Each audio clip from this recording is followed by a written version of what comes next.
اور یہ شریعت مکمل طور پہ حقانیت پہ، صداقت پہ، راست بازی پہ موقوف ہے۔ اس شریعت کے اندر نہ کوئی توہم پرستی ہے، نہ ان کے احکامات فرسودہ خیالات و افکار پہ مشتمل ہیں، اور نہ ہی ان کی باتیں رسم و رواج کی شکل میں رائج ہیں، بلکہ قرآن و حدیث شکل میں ہمارے پاس دو اساس، دو بنیاد موجود ہیں، جن کے اوپر اللہ اور اللہ کے رسول نے ہمیں اور آپ کو عمل کرنے کا حکم دیا ہے، جو ہماری کامیابی کا ضامن ہے۔ حضرات گرامی، ہمارے پاس اتنی بہترین شریعت، بہترین مشعل راہ ہونے کے باوجود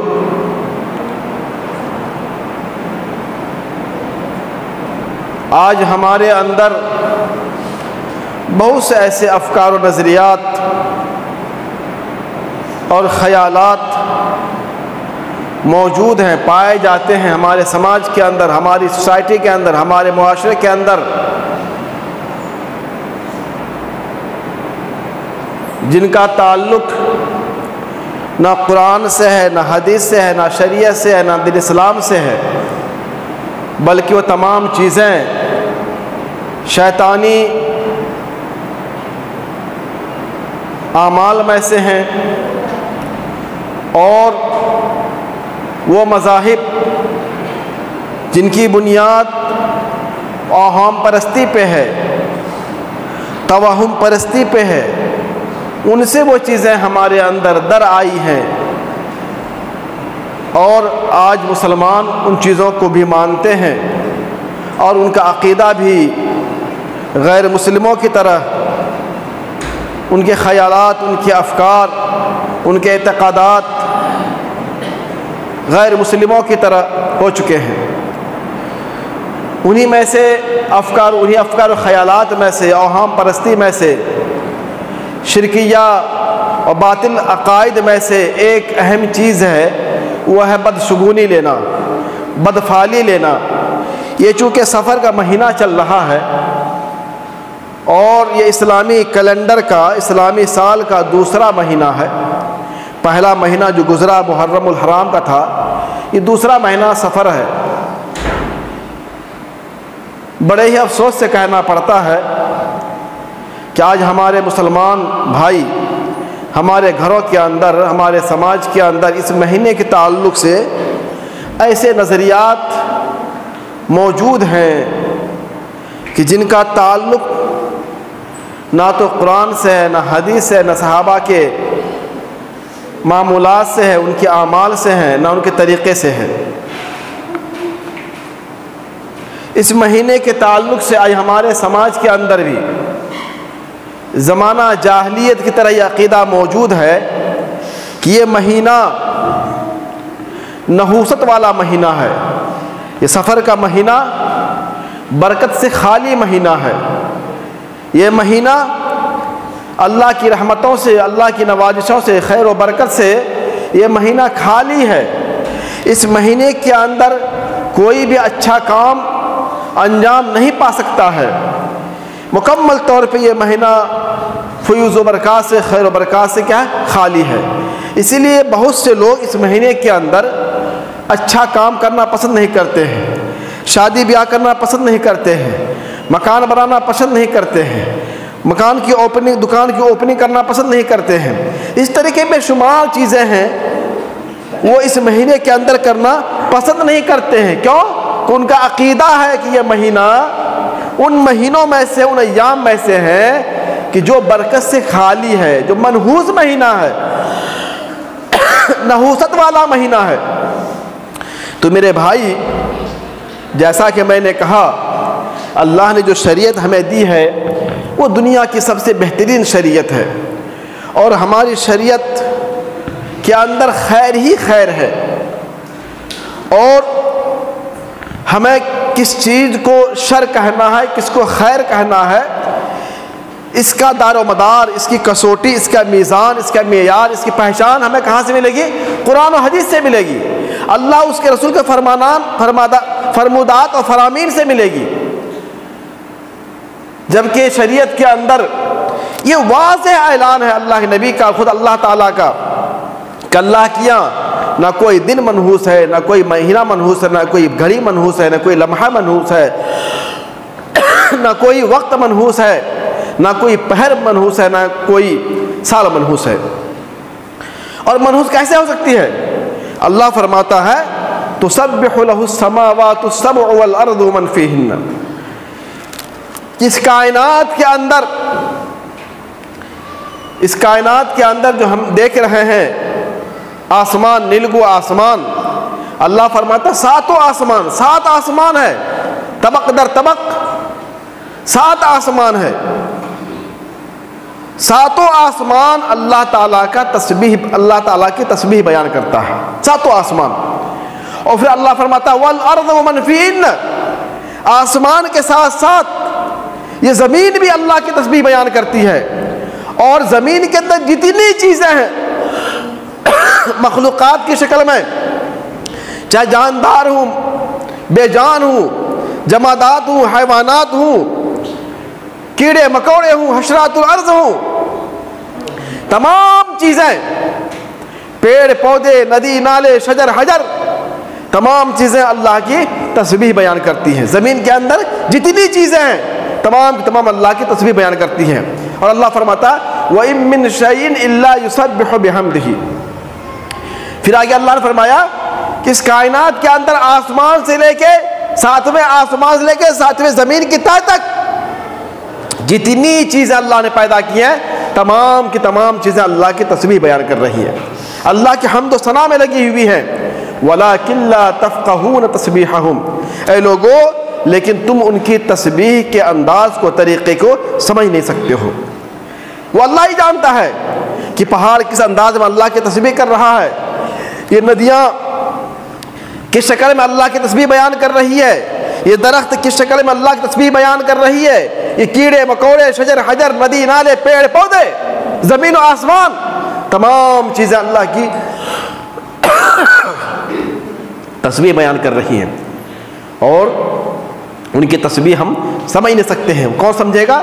صرف رب سمجھتا ہے، رب جان سکتا ہے، ہمارے اور آپ کے سمجھنے کی بس کی بات نہیں ہے۔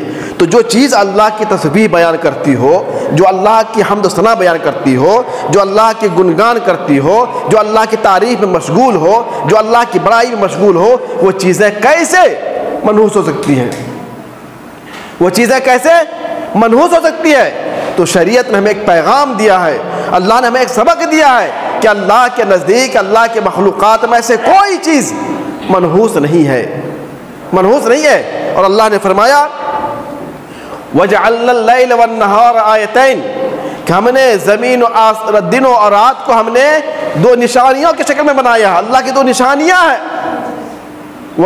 فَمَحَوْنَا آیَةَ اللَّيْلِ، ہم نے رات کی نشانی کو بے نور کر دیا ہے، وَجَعَلْنَا النَّهَارَ مُبْصِرَةً، اور دن کی نشانی کو ہم نے روشن بنا دیا ہے۔ تو یہ دن کا آنا، رات کا آنا، یہ سب اللہ کی نشانی ہے، اور یہ دن سے رات، شب و روز سے، صبح شام آنے سے دن بنتا ہے، پھر کئی دن سے ہفتے بنتے ہیں، پھر ہفتے سے مہینے بنتے ہیں، پھر مہینے سے سال بنتے ہیں، پھر سال سے زمانہ بنتا ہے۔ اور زمانہ کے بارے میں اللہ نے فرمایا یوزین ابن آدم یسب الدہر وانا الدہر بید الامر اقلب اللیل والنہار، صحیح بخاری کی روایت ہے، اللہ نبی فرماتے ہیں کہ اللہ تعالیٰ فرماتا ہے حدیث قدسی کے اندر، ابن آدم مجھے تکلیف دیتا ہے، انسان مجھے تکلیف دیتا ہے، اللہ فرما رہا ہے، اللہ فرما رہا ہے کہ ابن آدم، انسان مجھے تکلیف دیتا ہے۔ اللہ کو تکلیف کون دے سکتا ہے؟ اللہ فرماتا ہے کہ ابن آدم یوزین ابن آدم، ابن آدم مجھے تکلیف دیتا ہے، کیسے؟ یسب الدہر، وہ زمانے کو برا بھلا کہتا ہے، زمانے کو گالی بکتا ہے، زمانے کو الٹا سیدھا کہتا ہے. وَأَنَا الدَّهْرُ، اور زمانہ میں ہوں. اللہ فرماتا ہے زمانہ میں ہوں. بِيَدِ الْأَمْرِ، اس زمانے کی پورے معاملات میرے ہاتھ میں ہے، میرے قبضے قدرت میں ہے. اقلب اللیل والنہار، دن و رات کو میں لاتا ہوں، صبح کو میں لاتا ہوں، رات کو میں لاتا ہوں. تو اللہ فرماتا ہے یہ دن کا آنا، رات کا آنا، مہینے کا آنا، ہفتے کا آنا، سال کا آنا، یہ میرا عمل ہے، میرا کام ہے، میری کاریگری ہے. تو جو بندہ اس کو منحوس کہے گا گویا وہ اللہ کو تکلیف پہنچا رہا ہے، وہ اللہ کو تکلیف دے رہا ہے. اور جو انسان اللہ کو تکلیف دے گا اس کا معاملہ کیا ہونے والا ہے اس سے آپ اندازہ کر لیں. جو انسان اللہ کو تکلیف دیتا ہے، اللہ کو اذیت پہنچاتا ہے، اللہ اس کے ساتھ کیا معاملہ کرنے والا ہے میرے بھائی، وہ خود اپنا اس معاملے کو سمجھ لے. تو کہنے کا مقصد یہ ہے، یہ کہنا کہ سفر کا مہینہ، یہ سفر کا مہینہ منحوس ہے، یہ بالکل غلط ہے. اور ایسا عقیدہ رکھنا یہ کیا شرک ہے، یہ زمانہ جاہلیت کا عقیدہ ہے. اسلام سے پہلے کا جو زمانہ تھا اس زمانے کے لوگ اس مہینے کے بارے میں یہ عقیدہ رکھتے تھے کہ سفر کا مہینہ منحوس ہوتا ہے، خیر و برکت سے خالی ہوتا ہے، اور اسی وجہ اس کا نام سفر رکھ دیا. سفر کے معنی خالی ہونا. چونکہ جس سے پہلے 3 مہینے ہیں، ذی قعدہ، ذی الحجہ، محرم، یہ تینوں مہینے حرمت والے مہینے ہیں، حرام مہینے ہیں، جن کے اندر لڑائی جھگڑا کرنا، جنگ و جدال کرنا یہ بالکل حرام تھا اور حرام ہے. تو اہل مکہ، کفار مکہ، عرب والے ان 3 مہینوں کے اندر کیا کرتے تھے؟ لڑائی سے باز رہتے تھے، گھروں میں رہتے تھے، آپس کی لڑائی بند کر دیتے تھے. اور جیسے یہ مہینہ ختم ہوتا، سفر کا مہینہ آتا، وہ اپنے گھروں سے مکمل طور پر نکل جاتے تھے اور گھر کو خالی کر دیتے تھے اور لڑائی مشغول ہو جاتے تھے، قتل و غارت میں مشغول ہو جاتے تھے. اسی وجہ سے اس مہینے کو کہا گیا ہے سفر کا مہینہ.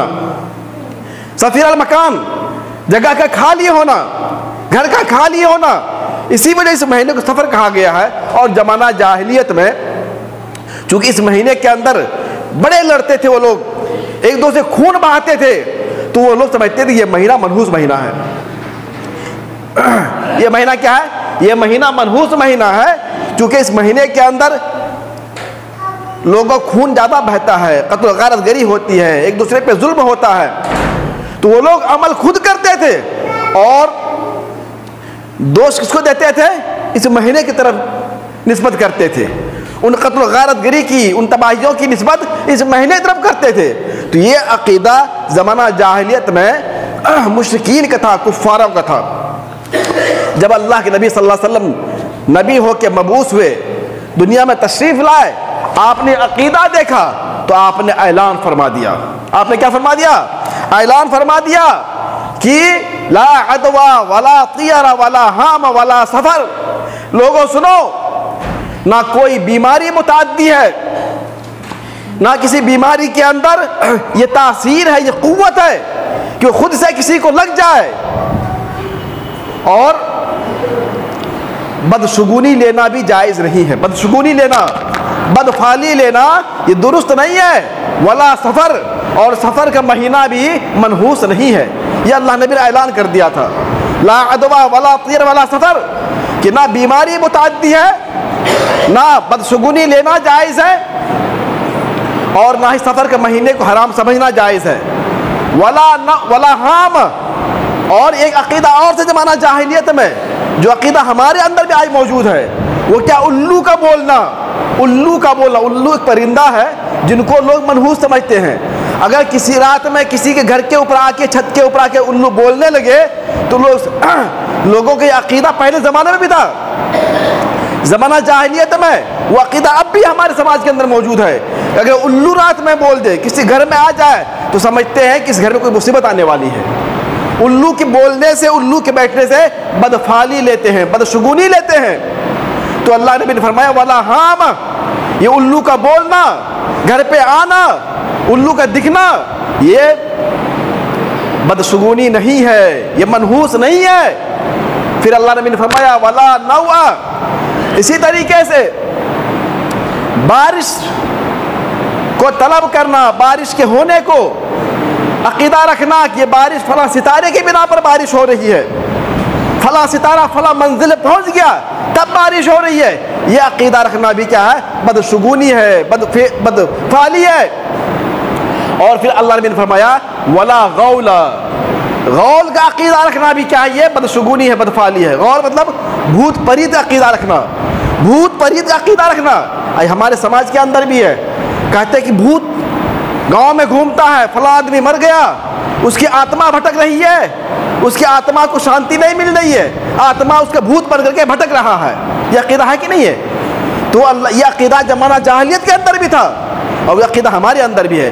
تو اللہ نبی نے فرمایا اس حدیث کے اندر ان تمام بدعقیدگی کا آپ نے اعلان کر دیا کہ ان بدعقیدگی کا، ان چیزوں کا اسلام سے کوئی تعلق نہیں ہے، کوئی تعلق نہیں ہے۔ پہلی چیز کیا؟ لا عدوہ، بیماری متعدی نہیں ہے کہ کوئی بیماری کسی کو ہو جائے، ایک آدمی اس کے بغل میں بیٹھا، بازو بیٹھا، وہ بھی بیمار ہو گیا، تو یہ عقیدہ رکھنا کہ اس کے بازو میں بیٹھا بیماری لگ گئی، یہ درست نہیں ہے۔ ہاں بیماری لگ سکتی ہے، کب؟ اگر اللہ تعالیٰ اس بیماری کے اندر تاثیر ڈال دے گا کہ دوسرے کو بھی ہو جائے تو بیماری لگ سکتی ہے۔ جیسے بہت سی بیماریاں آج ہمارے معاشرے کے اندر موجود ہیں۔ ابھی 1 سال پہلے کورونا وائرس بیماری آئی تھی جو بالکل فوراً دوسرے کو لگ جاتی تھی، چھوت چھات والی بیماری تھی، ٹی بی کی بیماری ہے، نزلہ زکام بیماری، تمام چیزیں ہیں۔ تو یہ عقیدہ رکھنا کہ بیماری کے اندر خود یہ تاثیر ہے کہ اس کے بغل میں بیٹھنے سے ہو جاتی ہے، اللہ نبی نے کہا یہ عقیدہ رکھنا درست نہیں ہے۔ ہاں یہ عقیدہ رکھو کہ اللہ اگر اس بیماری کے اندر قوت دے گا، تاثیر دے گا تو دوسرے کو بھی لگ سکتی ہے، یہ عقیدہ تو سکتے ہو، ایسا ہو سکتا ہے۔ اور پھر اللہ نبی نے فرمایا کہ ولا طیر، بدشگونی لینا، بدفعلی لینا کسی چیز سے، وقت سے، دین سے، کسی بھی چیز سے، یہ درست نہیں ہے۔ جیسے آج کل ہم لوگ معاشرے کے اندر لیتے ہیں بدفعلی نا، کہیں راستے میں نکلے، بلی راستہ کاٹ دیا، بلی نے راستہ کاٹ دیا تو سمجھتے کہ ہمارا راستہ کیا ہو گیا؟ جترا خراب ہو گیا، ہمارا کام نہیں ہونے والا ہے، پھر آگے نہیں بڑھتے ہیں، واپس ہو جاتے ہیں اور کہتے ہیں کہ آج ہمارا کیا دن خراب ہو گیا ہے۔ تو یہ بھی بدفعلی لینا ہے، اللہ نبی نے فرمایا یہ بھی جائز نہیں ہے۔ کوئی دکان پہ بیٹھا ہوا ہے، ایک کسٹمر آ گیا، گراہک آ گیا، ادھار مانگ رہا ہے اور کہتا ہے کہ اگر ہم اس کو ادھار دے دیں گے تو ہمارا پورا دن کیا ادھارے میں جائے گا، تو اس کو ادھار نہیں دیں گے، یہ بھی کیا بدشگونی، یہ بدشگونی لینا ہے۔ ایسے ہی کوا بول دیا دروازے کے اوپر، گھر کے اوپر، تو کہتے ہیں کوا بولنے سے لگتا ہے کوئی مرنے والا ہے، آج کوئی کیا ہے مرنے والا ہے، اس لیے کوا بول رہا ہے۔ تو میرے بھائی یہ بھی کیا ہے؟ یہ بھی بدفعلی ہے، بدشگونی ہے۔ اسی طریقے سے بہت سے بھائی آج ہمارے معاشرے کے اندر عام بات ہے، آنکھ میں پلک اس کی کیا پھڑکنے لگی، آنکھ پھڑکنے لگی تو کہتا لگتا ہے کوئی حادثہ ہونے والا ہے، میری آنکھ پھڑک رہی ہے، داہنا آنکھ پھڑکتی ہے تو آمدنی آنے والی ہے، بائیں آنکھ پھڑکتی ہے تو کوئی نقصان ہونے والا ہے، ہاتھ میں کھجلاہٹ ہوتی ہے تو آمدنی آنے والی ہے، بائیں ہاتھ میں کھجلاہٹ ہوتی ہے تو نقصان ہونے والا ہے۔ یہ سب بدعقیدگی ہے، اسی کو بدشگونی بولتے ہیں، اور اسی کی طرف اللہ نبی نے فرمائی ہے ولا طیر، کہ مسلمانوں سنو یہ بدشگونی لینا کسی بھی چیز سے، پرندے سے، شجر سے، حجر سے، دین سے، روزے سے، ایام سے، سال سے، مہینے سے، یہ اسلام میں اس کا کوئی تصور نہیں ہے، کوئی حقیقت نہیں ہے۔ اور میرے بھائی یہ اللہ نبی کا حکم یہ آج سے 1400 سال پہلے آ چکا تھا، چونکہ یہ عقیدہ کن لوگوں کا تھا؟ یہ کفار مکہ کا تھا، یہ زمانہ جاہلیت کے لوگوں کا تھا، یہ مسلمانوں کا عقیدہ نہیں تھا۔ اسی وجہ اللہ نبی نے کھول کھول کے بیان فرما دیا اور آپ نے فرمایا الطیرۃ شرکن، الطیرۃ شرکن، الطیرۃ شرکن، کہ لوگوں سنو بدشگونی لینا شرک ہے، بدشگونی لینا شرک ہے، بدشگونی لینا شرک ہے، 3 بار آپ نے فرمایا بدفعلی لینا شرک ہے۔ تو ہم لوگ آج کل عام طور پہ ایسی باتیں بولتے ہیں کہ ہاتھ کھجلا رہی، ہتھیلی کھجلا رہی ہے، آمدنی آنے والی ہے، بائیں آنکھ پھڑک رہی ہے، نقصان ہونے والا ہے، کوا بول دیا کوئی مرنے والا ہے، الو نظر آ گیا کوئی حادثہ ہونے والا ہے، بلی راستہ کاٹ دیا جترا خراب ہو گیا۔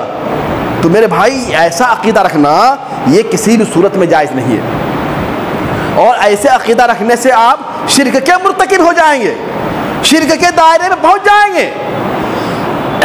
اور اللہ نبی نے فرمایا من ردتہ الطیرۃ حاجتہ، کہ جس شخص کو فقط اشرک، جس آدمی کو اس کی بدشگونی نے اس کو کام کرنے سے روک دیا، اس نے گویا شرک کیا۔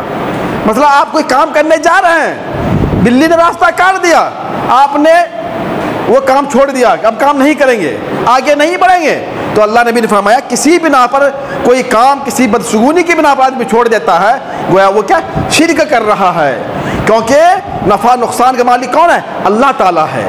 آپ کو نفع کون دے گا؟ کس کی طرف سے آئے گی؟ اللہ کی طرف سے آئے گی۔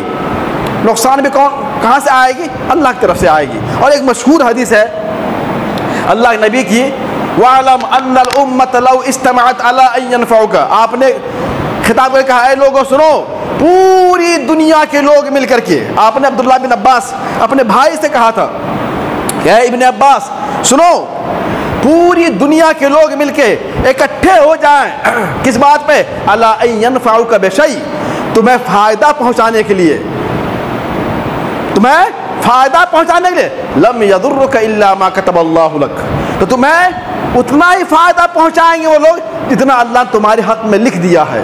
اگر اللہ نے لکھ دیا ہے تو فائدہ تمہیں مل کے رہے گا۔ وَلَوْ اجْتَمَعُوا عَلَىٰ أَن يَضُرُّكَ، اور اگر پوری دنیا والے مل کے تمہیں نقصان پہنچانا چاہیں اور اللہ تمہیں نقصان پہنچانا نہیں چاہتا ہے تو وہ کچھ بھی نہیں کر سکتے ہیں، کچھ بھی نہیں کر سکتے ہیں۔ تو میرے بھائی کہنے مقصد یہ ہے، نفع کا مالک بھی اللہ ہے، نقصان کا مالک بھی اللہ ہے، خیر کا مالک بھی اللہ ہے، شر کا مالک بھی اللہ ہے۔ جب تمام چیزوں کا مالک اللہ تعالیٰ ہے تو ہمیں ہر چیز کو اللہ کی طرف نسبت کرنی چاہیے، خیر میں بھی اللہ رجوع کرنا چاہیے، شر کے اندر بھی اللہ رجوع کرنی چاہیے۔ کوئی نفع چیز مل ہے ہمیں تو اللہ کا شکریہ ادا کرنا چاہیے، کوئی مصیبت آ جائے، کوئی پریشانی آ جائے تو اللہ کی طرف ہمیں دوڑنا چاہیے، نہ کہ ہم یہ عقیدہ رکھیں کہ فلاں کے آنے سے ایسا کہہ دیا، اس نے ایسا بول دیا، میرا جتنا خراب ہو گیا، اس کا چہرہ میں نے صبح دیکھ لیا تو میرا کام نہیں ہوا۔ بولتے نہیں بولتے ہیں کہ صبح اس کا فلاں کا چہرہ دیکھ لیا تھا نا تب میرا کام نہیں ہوا، پورا دن میرا خراب ہو گیا۔ تو میرے بھائی ایسا بولنا جب مذاق میں ہو، چاہے حقیقتاً ہو، عمدن ہو، قصدن ہو، کسی طرح صورت آدمی ایسی باتیں بولتا ہے تو شریعت کے خلاف بولتا ہے، وہ شرکیہ جملہ بولتا ہے، وہ شرکیہ جملہ بولتا ہے۔ تو کہنے کا مقصد یہ ہے، یہ سفر کا مہینہ ہے، چل رہا ہے، اس میں بہت سے مسلمان لوگ شادی بیاہ نہیں کرتے ہیں، کہتے سفر کا مہینہ کٹنے دیے تب شادی بیاہ کریں گے، تب کریں گے۔ تو ایسا عقیدہ رکھنا یہ اسلام میں جائز نہیں ہے، یہ ہندوؤں کے اندر ہے، ان کے یہاں ہوتا ہے شبھ مہورت، اس کے اندر ہوتا ہے شادی بیاہ کریں گے، شبھ مہورت نکالیں گے پنڈت جی کے یہاں سے۔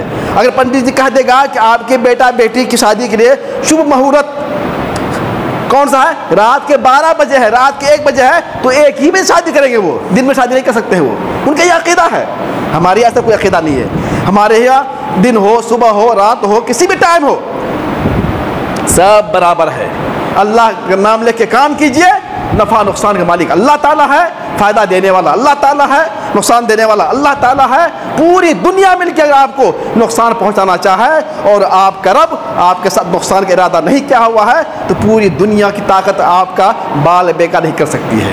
یہ عقیدہ ہونا چاہیے مسلمانوں کا۔ تو کہنے کا مقصد یہی ہے کہ ہمیں ایسے عقیدے سے، ایسے باتوں سے، ایسے توہم پرستی سے، ایسے ہندوانہ عقائد سے ہمیں بچنا چاہیے، کیونکہ اس سے ہمارے عقیدے کمزور ہوں گے، ہمارا ایمان کمزور ہوگا، ہم شرک کی دلدل میں پھنس جائیں گے، اللہ کی نافرمانی میں پھنس جائیں گے اور اللہ ہم سے ناراض ہو جائے گا۔ اللہ تعالیٰ سے دعا ہے ہم تمام مسلمانوں کو صحیح طور پہ مسلمان بن کر رہنے توفیق عطا فرمائے۔ اللہ ہم جب تک زندہ رہیں مکمل طور پہ، خالص طور پہ کتاب و سنت پہ عمل کرتے ہوئے زندہ رہیں۔ اللہ ہمیں شرک سے، بدعت سے، توہم پرستی سے، بدعقیدگی سے، بدشگونی سے، بدفعلی سے، تمام طرح کی خرافات اور رسم و رواج سے اللہ تعالیٰ محفوظ کر دے۔ اللہ ہمیں صحیح طور پہ موحد، پکا سچا مسلمان بنا دے۔ آمین، تقبل یا رب العالمین۔